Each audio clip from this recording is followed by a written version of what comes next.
was here last year when we kicked off on the Yeah! So yes, we are now 1 year in on the All In initiative, which, as you know, is everything we are doing all at once. It is all one story, two halves of one big whole. We love doing these flip panels because we get to talk about all of it at once. We're going to flip it from last year, which means we are going to start off by talking about the Absolute Universe books. So please welcome the three panelists we have here today. We have Mr. Scott Snyder.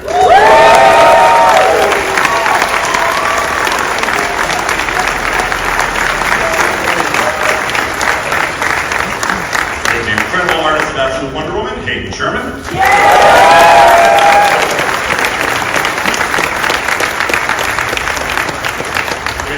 Joining the Absolute Universe, which is writer Kornsak Bisheshun.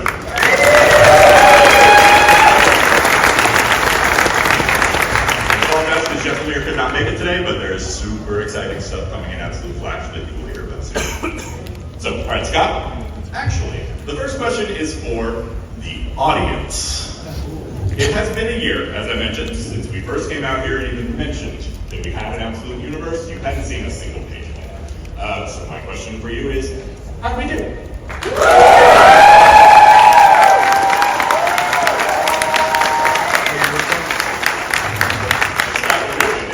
How are you feeling about this? Oh man.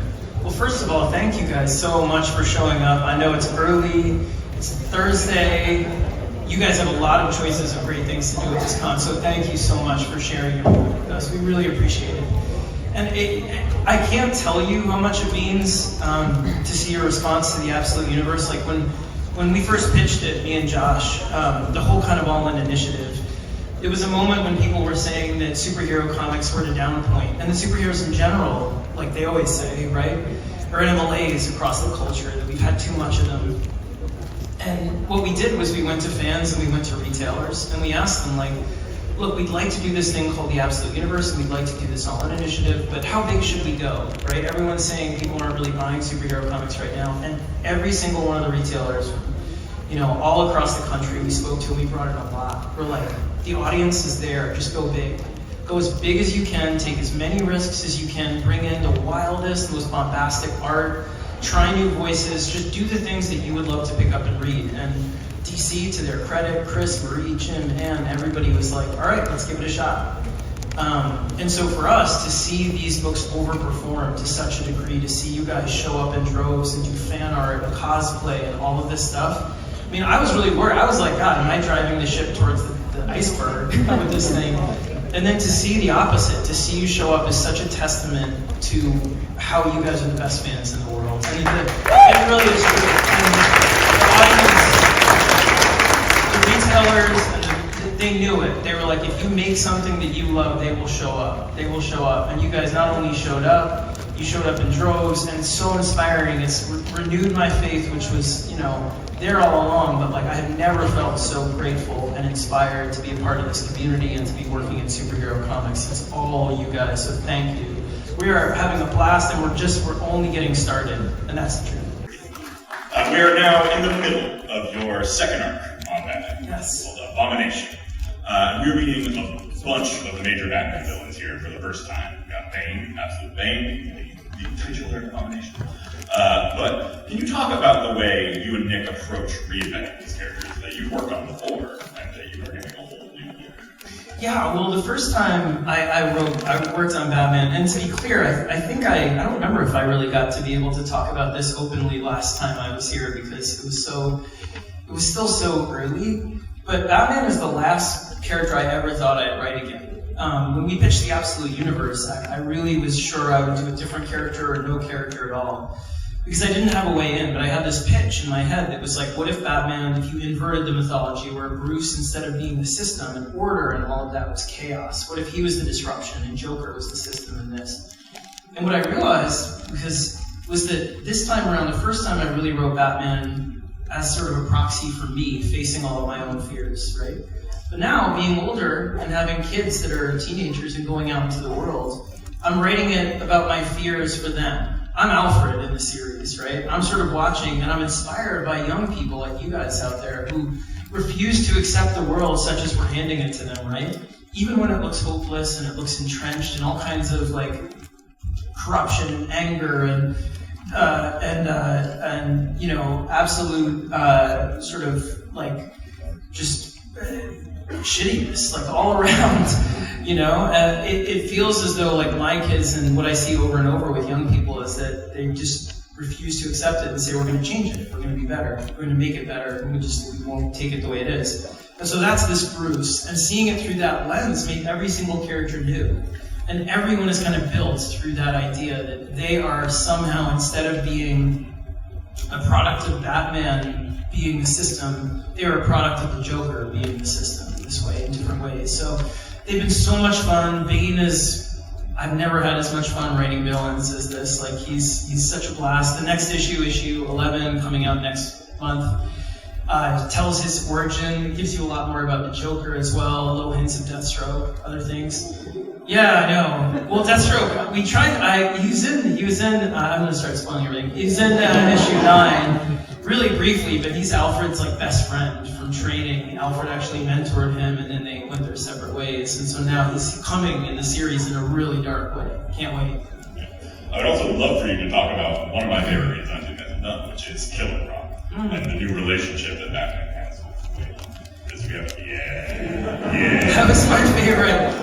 When Nick sent that, Nick made an extra page to do that in the book. I was just like, it was the best. I love it. So it's so crazy. It's just so comics, you know, I love it. So my favorite part of writing the book is his relationship with his friends. That was one of the core things, because if he grows up working class and he grows up in a neighborhood like, I grew up in New York City, and it's a big part. Like, you grow up in a neighborhood with kids that go different ways, but you're bonded. And so it felt like he would know all these people. And so Waylon is his best friend. And turning him into Killer Croc was one of the most it was the hardest thing I've done in a long time in comics. But one of the fun things is the way that these characters aren't necessarily going to be traditional villains when you see it. I have a vision of a new Bat family kind of idea too. So I really can't wait for you guys to see. They're all coming though. You'll see at the end of 11, a lot more stuff happens with the friends and that. So the very next month, you'll see it start to snowball in new ways, because Bane is out to show him essentially that unless you embody war the way Bane does, unless you take it in and say, I accept that I can never keep my loved ones safe, like the people on Santa Prisca for him, unless I become the thing that I don't want to be, they'll always get hurt. And so he's here to teach Bruce this terrible lesson. And it gets pretty dark. But it gets also really bright, because other characters come in. And maybe the character probably closest to Bruce's heart, who we've spent very little time with, and who's coming in a big way, is Absolute Catwoman. Yeah. We just revealed the design for her. Just about Selena in this world and what their relationship is. Yeah, also I love, the design is so fun. The cover doesn't even really do it justice. I mean, I love it, but oh yeah, there it is, right? So the cover is awesome, but to see it in all its glory and all the things it can do, the tail actually plugs into the gun and shoots. There's so many cool things that they've designed with it. But the idea is that Selena and Bruce have a really deep love for each other through childhood. They're childhood sweethearts in our world. I'm spoiling everything. And then she really believes, she grows up in foster homes and she has a group of friends with them. But she also starts to really get into robbing all these kind of apartments that nobody uses, like in New York, right? There are all these apartments that are owned by companies and billionaires that never use them. And so she starts to become a thief. And she starts to decide, like, the one place she feels really safe in Gotham is up on the roofs with the cats, away from a lot of abusive situations. And so she feels if she can get enough money and get high enough up in the world, she can escape all of that. And she does. She leaves Gotham. She's very, very wealthy. Again, I'm feel bad, I'm giving everything away, but she's kind of like Batman. She's made hundreds of millions of dollars doing this, so her suit is badass. Her suit is the most high-tech thing. It's like Batman's suit in the main universe. And she's got cars and bikes and all kinds of stuff. She's like John Wick, she's got all kinds of hideouts and everything. And she's awesome, and she's coming back very soon. As you can see, she's on the cover for October. So she's here already. But she's one of my favorite characters to write because, she and Bruce have a very different relationship than they have in the main universe, where they meet as adults, where they're already sort of nemesis. Here, if you know anyone that you grew up with, right, even if you go separate ways, especially if you have a romantic relationship with someone when you're young, right, they see you at your rawest. They see you when you're this vulnerable bundle of like nerves and hopes and fears. And it creates this different level of depth that is just brand new for me. Every character is brand new now. They're totally unlike anything I wrote before, but Selena and his relationship is really, really special. I've never gotten to write it in general, but I've never really written it. I've never had an opportunity to write it with this much depth, because they go all the way back to childhood. You know, they care about each other in really special ways. I can't wait for you to see, because she comes into the book in a huge way, and she helps him with she gets in it with the friends and Red Hood, and all kinds of stuff are coming up in the next issues. So can't wait for you. This whole run, and increasingly this whole panel, is built out of, can we do that? Moments. I'm normally the person you're coming to. Can we do that? This is by far my favorite. Batman eating a little kid off a boat. He 100% deserved it. We all agree. I'm curious if you have a favorite that you got away with. Oh yeah, I mean, I love this. This one, like, it was funny because I said it to Nick, like, he punts the kid, and Nick was like, that's too much, and I'm like, well, have him put a life preserver on him. Okay, fine. And then Nick, it was only supposed to be a small panel, and then Nick sent it in, and I was like, whoa, he did like a whole thing of it. Like, he really made it a meal. And it was awesome, and I was like, he was like, I don't know, I think it's too much, and I was like, this is my favorite. This is my, I get one page from the whole run, I want to take this page, or like once, because it's so what the book is meant, I mean, but my favorite is probably in issue 10 that just came out, where Bruce, to escape Arkham, he takes out his own, he's locked up in Arkham, which is a vast sort of alien place, not alien like UFOs, but a vast, like, unknowable complex beneath Gotham, where they're experimenting, Dr. Arkham is experimenting with all kinds of stuff, like Hugo Strange and Clayface strains and Pamela Isley research, and you'll see all kinds of stuff. But he's locked up there, and he doesn't know how to get out, and so they think that he's beaten because he's just down. They have to give him a feeding tube in his stomach, and he won't eat, and they just like, finally he's broken. And when they come in, they don't realize he's pulled out his own teeth and put them in his fists to like punch them with. And he uses the tube that he wanted in his stomach to spray them with his own stomach acid in his face. And then he secretly collected all this bat guano, because there's bats there, and put it in the toilet. And then I really read about this. Like, if you use urine and bat guano and you dry it out, you can make a flammable substance like gunpowder, which they did. So he makes bombs out of that. If my FBI handler is in the audience, I did not know this was going to happen. And so there's a panel where he's running, and he goes naked. He beats everybody up and then runs naked out of the cell. And he's running through Arkham, and he drops a bomb, and Nick wrote, plop. And it was originally poop, and then they were like, no. And so that panel, too, that was my favorite. Can we do that moment? But we have really big ones coming up. I mean, the December issue is our Joker issue. We're doing Joker for real with Jock, and I can't wait for you to see that. That has some moments that really push the envelope a lot. Much to go now, so that meant Yeah. Right. Switch gears to Absolute Wonder Woman with Hayden Sherman. We are also in the middle of our seminar, and something that you are starting to see about this character is everywhere she goes, she draws people to her. Why is that, and how is that playing out in the story?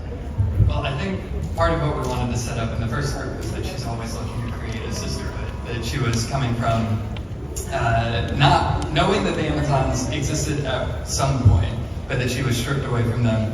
And unlike a lot of the other characters we've seen within the Absolute Universe, she has a very innate desire to create friendships and connections and build communities and work as part of a team, even if she is really heading up all of the legwork there. She wants people. So in the second arc, we have already introduced Ferdinand, our Minotaur that's trapped in the maze, and we'll see how he continues to tie into things going forward. But yeah, we will be introducing a lot in the coming issues. I'm a little more scared to tease too much, but a lot of absolute renditions of Wonder Woman lore that will make not just the Absolute Universe, but Wonder Woman specifically, that make her world even more large than it already is. And I'm really excited for that. I mean, this whole run, Scott's is built on the can we do that? This whole run is built on the moments that like really twist your heart. Like, is there a point in this run where you're like, there it is, that's the character, it's all happening in one place? And Kelly is really good at twisting your heart. So issue 3 in particular stands out for me, drawing that, having to draw within the span of it.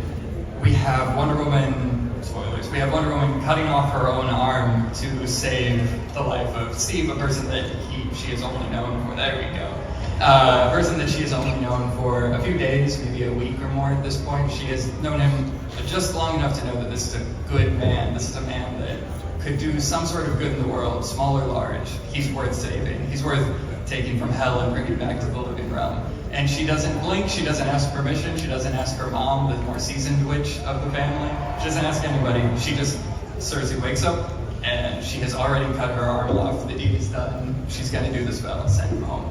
And within that same issue, just, I don't know, barely 10 pages later, she is making an impassioned plea to the people of Gateway City to save them from the Tetracide.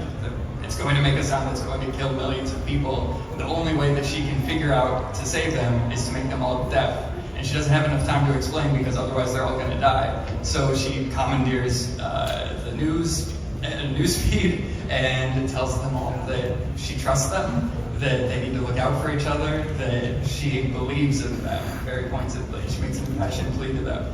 And the range of passion that exists in that character, the affectionate hero that will do anything to save one life, even if it costs her significant bodily harm. She didn't know she could get her arm back by way of magic when she did that. She did it because it was the right thing to do.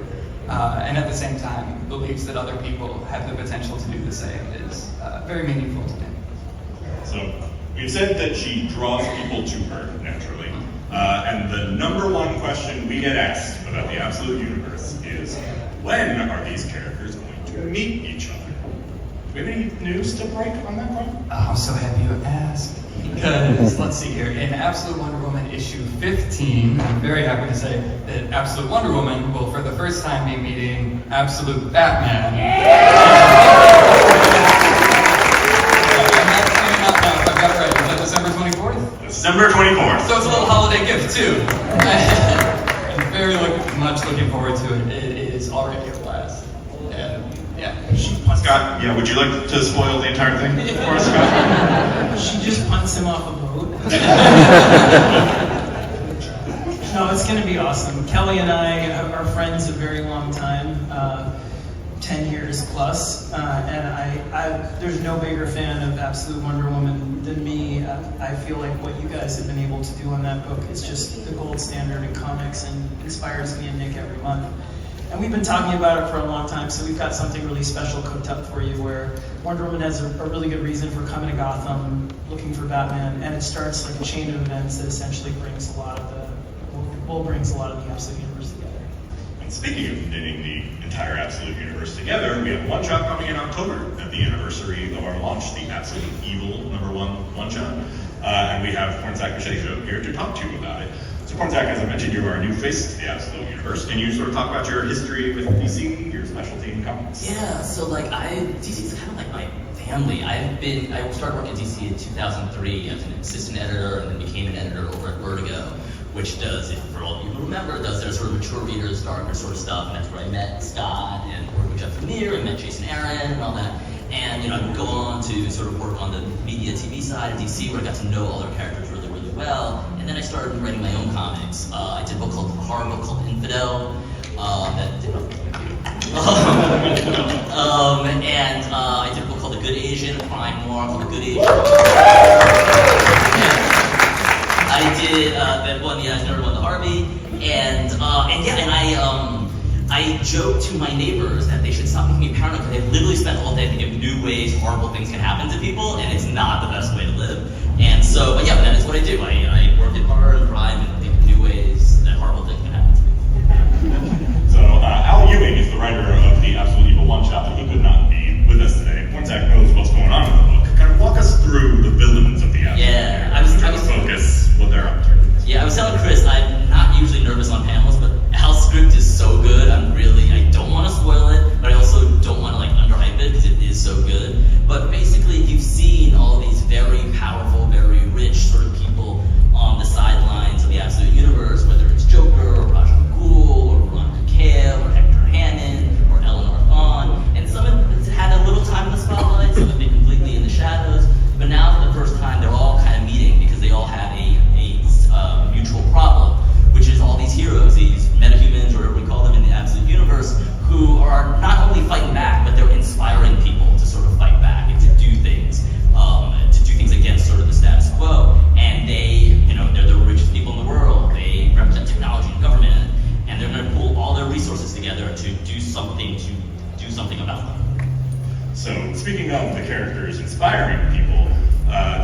actually inspire one specific person who appears for the first time in the Absolute People one shot. Could you tell us who that is? Yeah, it is a guy with a blonde goatee.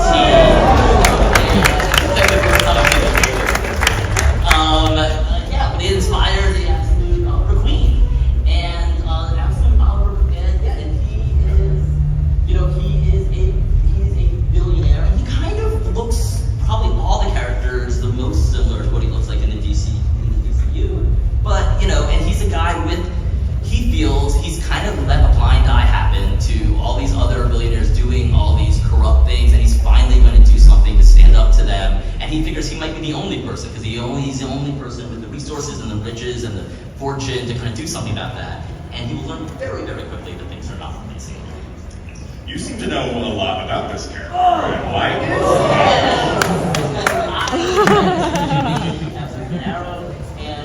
There's a lot to talk about, but the thing that gets me was is I've been friends with Rob for 15 years, and this is our first chance working together. We were texting this morning, and We can't hear you. Oh, I'm so sorry. I have been friends with Raphael Albuquerque for over 15 years, and this is our first time working together. We were texting this morning. We are giddy about the chance to be working together.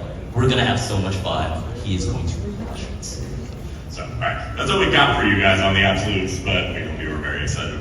Welcome to the second half, the DC Universe Horror Line side.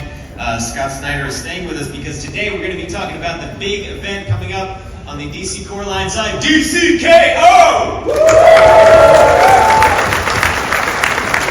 It's a big tournament. It's going to be bonkers. And to join me today alongside Scott, I have one of the co-architects, Joshua Williamson.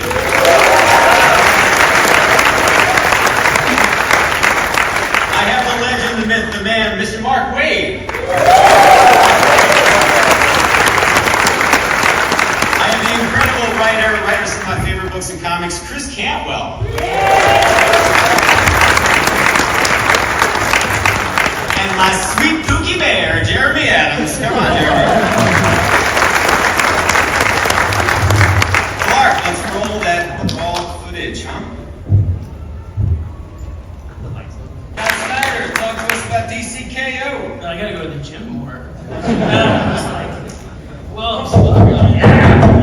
know. Well, so as you can tell, DCKO is our knockdown, drag out, battle royale, tournament arc, Squid Games meets Mortal Kombat, but fun. Very fun. Competition between all of our greatest heroes. So we can't wait for you to see it. We want it to be, honestly, a thank you to you, a thank you to retailers. It goes back to that age-old question as kids you have, who will win when you mash the toys together?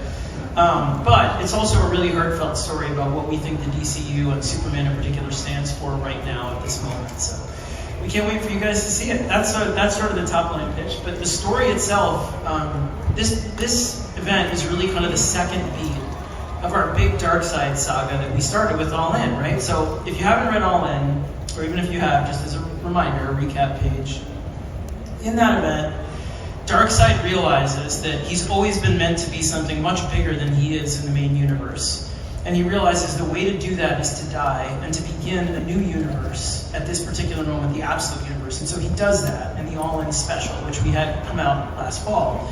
And since then, in the Absolute Universe, he's been accumulating power and becoming something that he's never been before, something far bigger, the only celestial being in the entire Absolute Universe. He's collected all of its Omega energy, and he is now something called the King Omega. That's why it's called KO.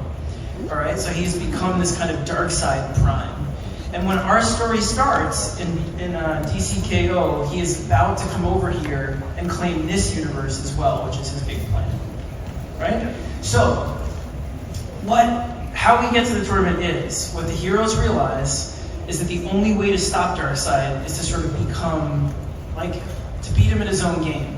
And it begins with these time-traveling characters, like Time Trapper, coming back and saying, we have explored every single way that you might be able to fight Darkseid. You cannot. He's eaten the entire future. He's claimed the future. He's coming back to the present. And he exists outside of space and time, and he is like a villain you have never, ever gone up against before. There's no beating him. No beating him whatsoever. There's no way you're going to beat him this time. Unless you try to beat him at his own game. And in the Absolute Universe, the way that Darkseid became what he is when he began that universe, to he took a piece of his heart of Apocalypse, he put it in Earth, and then he killed every other celestial being, every primordial being. So there's nothing but dark side. Every atom in that universe is infused with Omega energy, with his sort of essence, right?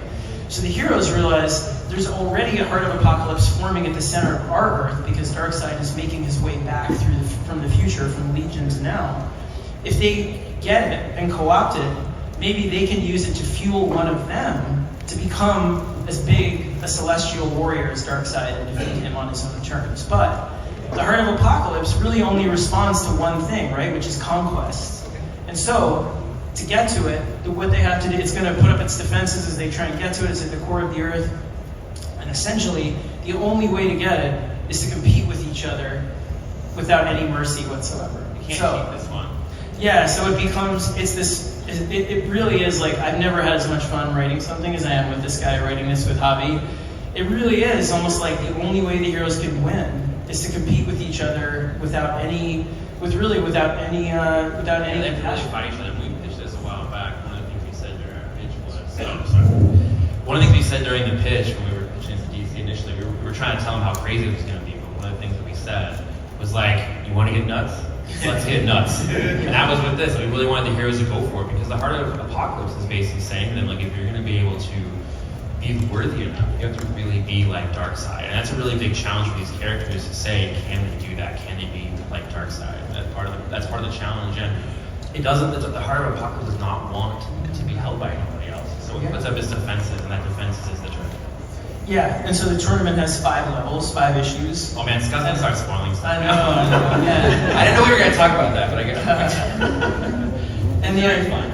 Yes. Well, what can I spoil? What should I say? Well, should we show some art from DCK? Yeah, Javi is doing that. Because we have Javi Fernandez who's drawing this series. Javi's an amazing artist, and Javi's bringing this world to life. We're about to debut here the full cover for DCKO #1. That is what it looks like under all those big blocky tasting. Superman brings these brass knuckles that have miniature suns inside of them to power. So that's what those are. Yeah. He's about to punch you in the face with like his sun knuckles. Yeah, you ever get punched in the face with the sun? It hurts like a lot. And right now they're handing out hash cans of the books. You can buy hash cans right now. It has Javi's art in it. And Javi, we've been a big fan of Javi's for a long time. And so with this, we knew he was going to be great on. He's on a lot of great DC projects. We're really a big fan of his. And yeah, the stuff he's doing with this is really awesome. Like this opening scene right here is about Superman, Batman, and Wonder Woman. They're actually having a game night. They're having a game night. They're taking one night off. Of course, it gets spoiled by Darkseid. And then Darkseid shows up, which I think we have on the next slide. We can see some of his awesome Javi art. Yeah. Right? It's awesome. Yeah.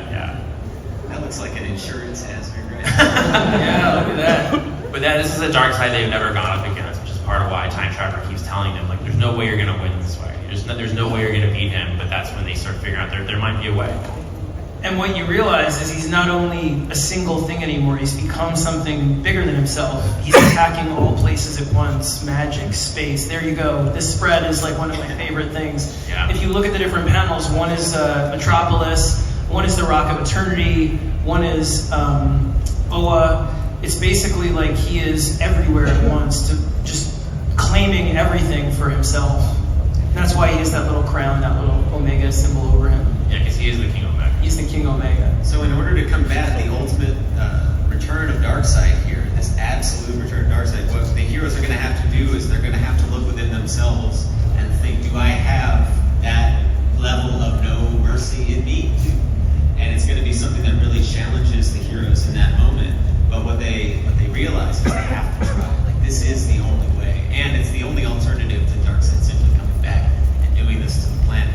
So what we're doing is we're having this tournament. We have a big tournament, we're cooking up, and one of the big fun features of this tournament is going to be doing what we all do at the comic shop. Who would win in a fight between so-and-so and so-and-so. I am fairly confident at least most of this room has done it. By show of hands, who would win? So we're doing that as part of the story, and we're doing it through this thing we're calling the DCKO bracket. And we're going to be debuting that here for the first time. So do you guys want to see some of the people that are going to be in the tournament? Yeah? All right. We shouldn't put names up on that screen. No, I might not be able to. No, listen, if we show you, you can't tell anybody, right? That's the rule. It does not leave this room. You're all in yonder pouches, right? Okay. So we should probably, well, why don't we talk about how we assembled the bracket while maybe things change on the screen? Yeah, maybe something happens. I mean, Yeah. Scott and I are friends, and we, like everyone else here, like you go and you talk about these characters, and oh no, is there somebody possibly being revealed up there? I told you one person was gonna be excited. Yes. Thank you so much. He was like, he has such faith in Captain America. Yeah, Guy Gardner, right? Wait, Green Lanterns are going to be in this thing? Jeremy. Oh, all your favorites are in it. It's so I just can't like We this. put a lot of thought into these fights. Oh yeah, Supergirl's in it. We put the do without Kara. Looking for a dog. Yeah. Of course, right? And then of course you can't do it without one. Yeah. Oh yes. Main man. That's right. Yeah. So we wanted to surprise you with some people too. Like, we wanted to make sure that it was definitely a group that you wouldn't necessarily expect. A cyborg, yeah, of course. So we're There we go. There we go. Yes. Of course, Jason's gonna be in there. Jason goes crazy in it. Wait till you see. He's one of my favorite entries. So, Mistress of Magic, yeah. Yeah. So Hey, this is a varied list of characters across the entirety of the DC universe, and that varied list of characters has so far been showing up in Justice League Unlimited, written by Mr. Mark Waid. And all of this, DC all of this started when absolute power just blew down the door and the heroes had to go against Waller, and that led to the All-In saga as it begins today. Josh, can you talk to us a little bit about the evolution of absolute power through All-In and Justice League Unlimited here yesterday? Sure, absolute power proved to the world and proved to the heroes that they really do need to step up. They need to get back together. And when we say unlimited, we mean unlimited.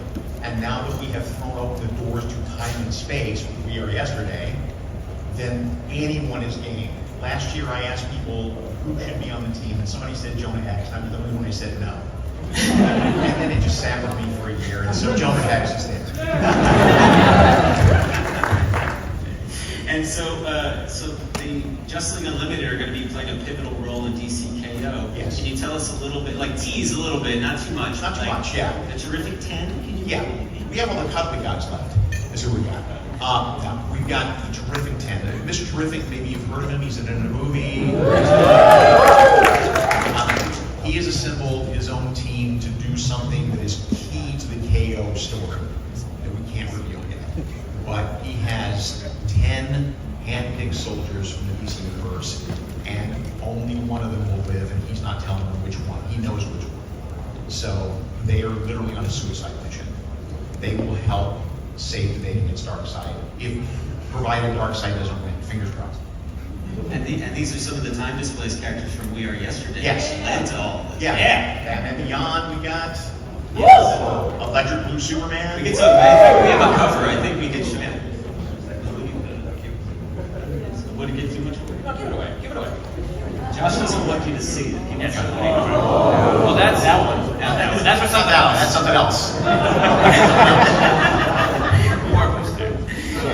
Anyway, I never thought I would live long enough to hear Electric Blue Superman get cheers from an audience today. So that's who you got. You got others coming up. So Justice League Unlimited is going to be playing a big role in this, and a lot of this is queued up by we just saw there, which is from the Justice League Special, the Omega Act. That's going to be the lead into DCKO. Josh, do you want to talk a little bit about the Omega Yeah, Act? I'll talk really briefly about it. Look at this art by Yasmin. This is amazing. I see the Omega Act as sort of a sequel to All In #1. It's going to kind of recap you. If you haven't been reading what's going on in DC, it will kind of recap what has been happening in the DCU since All In, and it will also essentially act as a prelude to lead into what is going on with KO. It's all told through Time Trapper's perspective. This is when he's explaining that the future has basically been destroyed by Darkseid. The Darkseid is coming back. Time Trapper, Booster, and Flash. I'm just going to spoil stuff. Fine. Time Trapper, Booster, and Wally, they actually go on this journey to see what is happening with the future, and they see how bad it is. And they have a run-in with Darkseid's Legion. And it's essentially them just debating, should they tell the Justice League what they saw in the future. That's a big part of it. And it also gets into some secret history stuff about Doomsday's past. Because Time Trapper in the story is Doomsday. I was always obsessed with the idea that every time Doomsday died, he came back different. You could never kill him the same way twice. And to me, eventually that thing would get Smart Doomsday at some point. And so that's what this is. A Time Trapper is as Scott likes to call him, Old Man Doomsday. So that's what the story's about. It's all through Time Trapper. This is awesome. Look at this. Yeah. Yasmin Petrie. Yeah, it's amazing. This goes back to when Darkseid died during the one special. It shows how his death caused all of these things to happen in the DCU. And the Time Trapper Doomsday, Doomsday that has achieved enlightenment, funnily enough, comes from the baby of Superman, which will also be playing a pivotal role in the DCKO story. Josh, in a lot of ways, the All-In Saga has really followed Superman from story to story. Talk to us a little bit about how he's going to be grappling with the very notion of this conflict. Well, I think with Superman, there's also my favorite boy, Superboy Prime.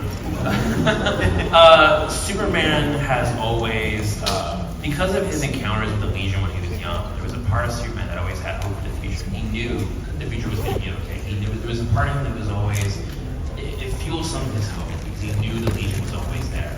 And then during this story, because of what Darkseid has done, he's witnessing that future has been destroyed. And he's witnessing that now this Legion that used to be inspired by him is now being inspired by Darkseid.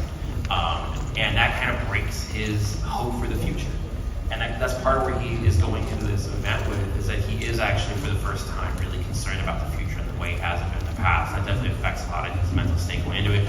Superboy Prime here, if you're a fan of Superboy Prime like me, you know that he had a redemption arc a few years ago. And so with this story, he very much is like, but I had a redemption arc. I'm one of the good guys now. And Time Trapper helps enlist him because he thinks that he can help Superman on this journey.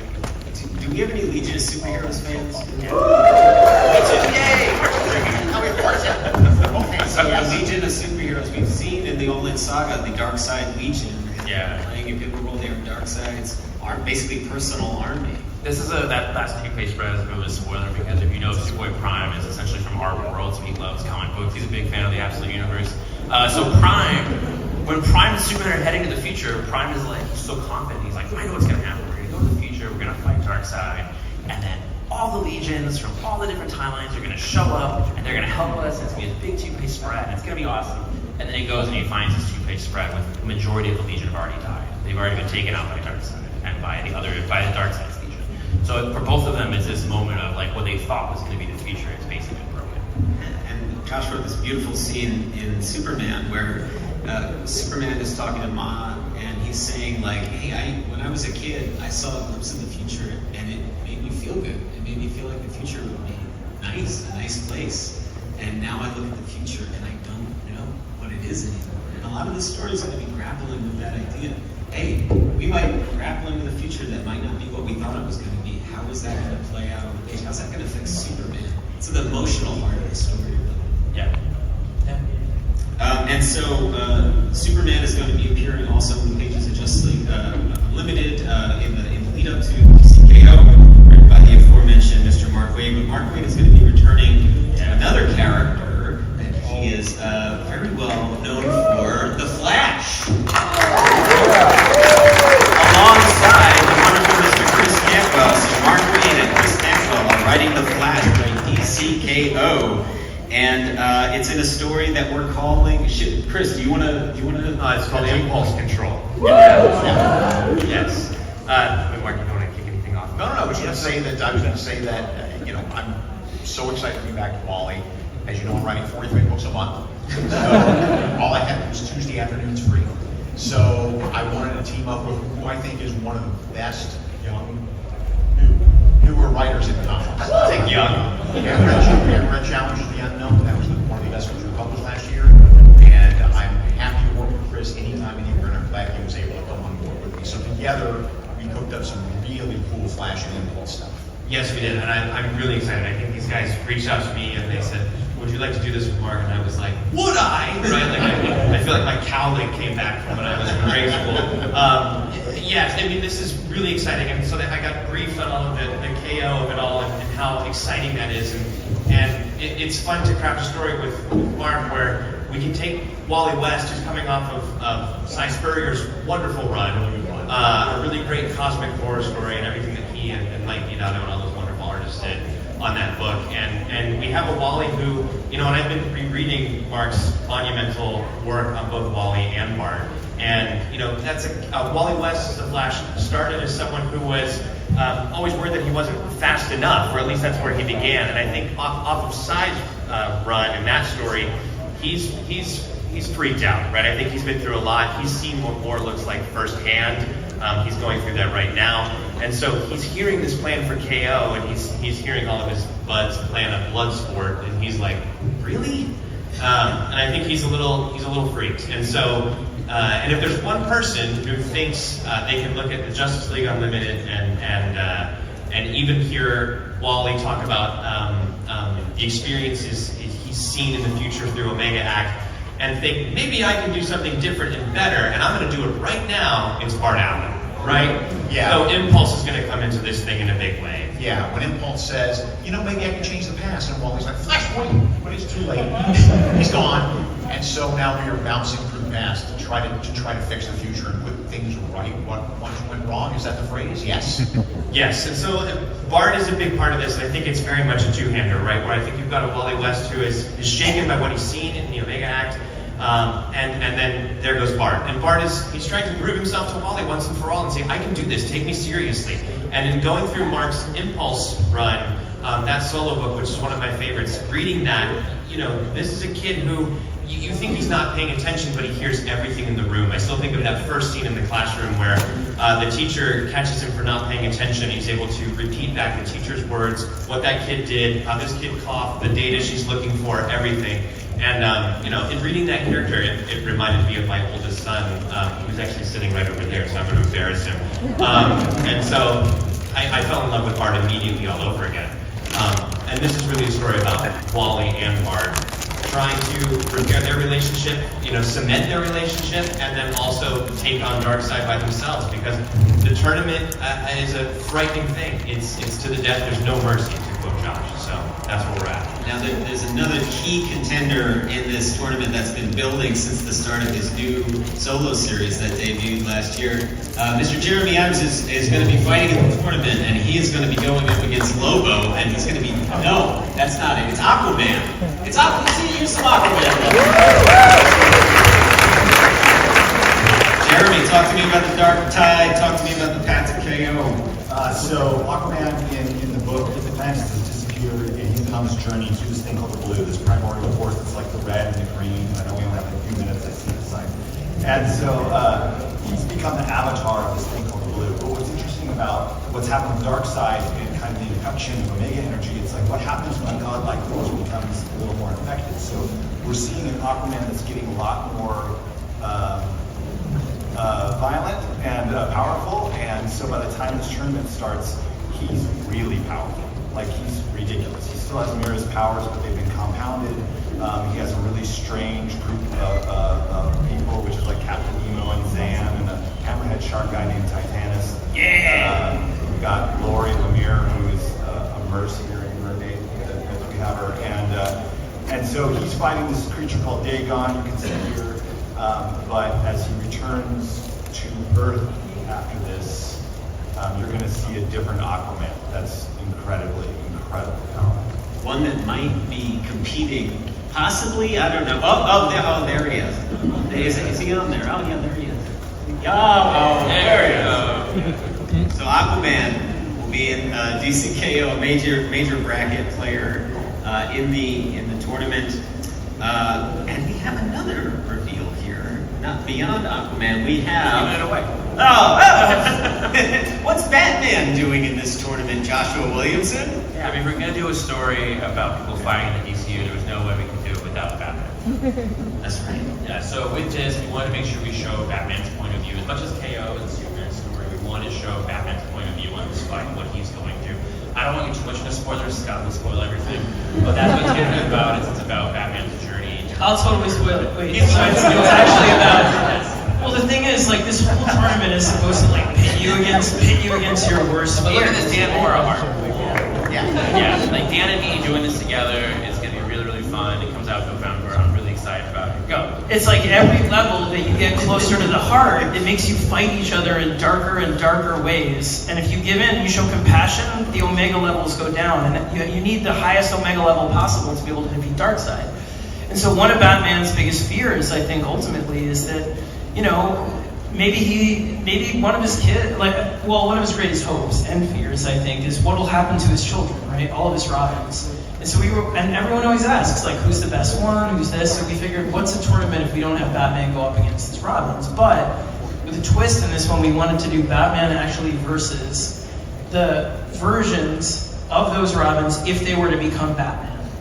So it's Batman versus the Batman versions of all of the former Robins. So in this, it's like... So it's Batman, Jason Todd, Batman, Damian, Batman, Dick, Batman, Tim. There's some other surprises. And it's he's fighting them in like their Gotham. In their Gotham. It's a Gotham in which they're the Batman. He gets to witness what these creatures are like when he's not there and they're the Batman. It's so knocked down and drag out awesome. Like I'm like, if you don't want to write it, I'll write it. This is the part of Apocalypse and big part of KO is that they're really challenging these heroes in different ways you might not expect. And for Batman, it takes him on a really hard journey. Can I say one quick thing about the whole thing? I wish you would. All right. And I know we're all here pitching all these things, like these parts, right? Where it's like, DCKO is this knockdown drag-out tournament, and it's going to be 32 champions, and every month you'll see, you know, it'll reduce by half, and it'll get down to the final four, and it's going to be so fun.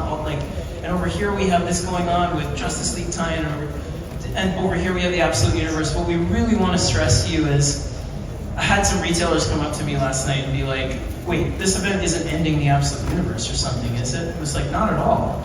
Like, the whole thing for us was that when we started All In, the goal was to make one giant vision for DC that celebrates both the classic and the traditional kind of superhero storytelling in the biggest epic ways, and creates a space for brand new stuff. And so what KO is a giant kind of party and celebration of the success of the last year. And on the other side of it, it's going to supercharge our line. We're going to introduce new books. We're going to have, for us, it really is going to be something that just adds and builds on everything we've been doing so far. It's like if you imagine All In was the beginning of the roller coaster, and we just got to the peak. This is where all the fun starts this year.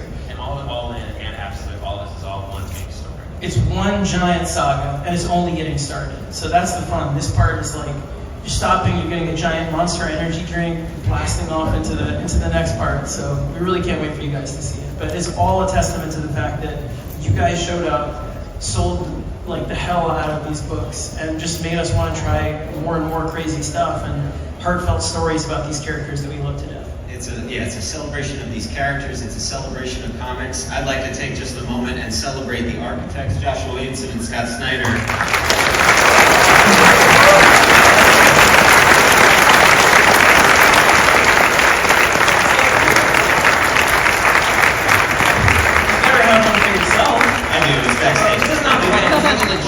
This is not a gimmick. We literally did not know.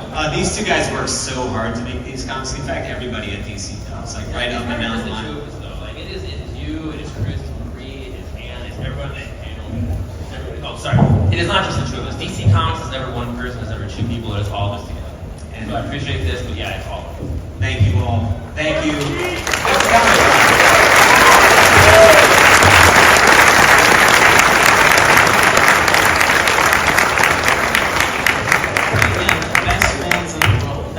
Thank you so much.